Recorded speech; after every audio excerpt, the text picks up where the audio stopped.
Everybody gets the same 24 hours. Here's how I steal extra ones. And it starts for me at 4 a.m. Now, time is the great equalizer. You, me, LeBron James, the busiest CEO on the planet, whether it's Apple or Google or who knows what else, Amazon, I'm trying to think of other companies, I don't know, right? We all get the same 24 hours to work with.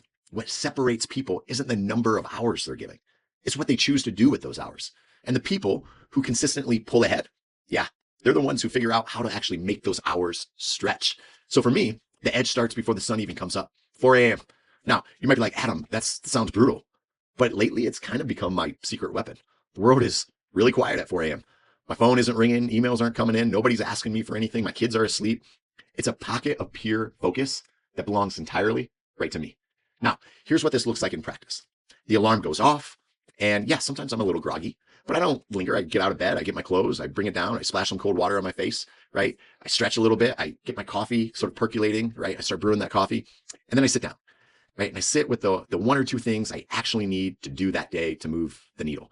And so it might be programming for the current athletes. It might be writing content for the former athlete society, mapping out a new strength block in Bridge Athletic, right? There's no busy work. There's no email triage I have to do, no scrolling on TikTok or anywhere else. It's just the stuff that matters the most while my mind is sharp and while distractions don't exist, right? And then by the time that people are still fumbling for the first cup of coffee, I've already stacked several wins in my day. Now this creates a ripple effect for me. When I walk into the weight room later that morning, I'm not carrying the stress of unfinished work. I'm lighter, I'm clearer, I'm way more present with the athletes that I work with because I've already done the work. Now, this isn't about some macho grind culture, right? I'm not saying that. I'm not saying that, no rest for anybody. I'm just saying that everybody gets to set their own wake up time. I'm not saying my 4 a.m., you need to replicate that. No, I'm not doing that, right? Some of you might be night owls, and that's fine, right? You have to find your groove at midnight. For me, I'm not a night owl at all. So the principle isn't the hour. It's about carving out an uninterrupted time when you can do your deepest, most meaningful work. And for me, that just happens to be the morning before anybody wakes up in my house. And here's a little side benefit for me, at least, right? Waking up early forces me to pay attention the night before.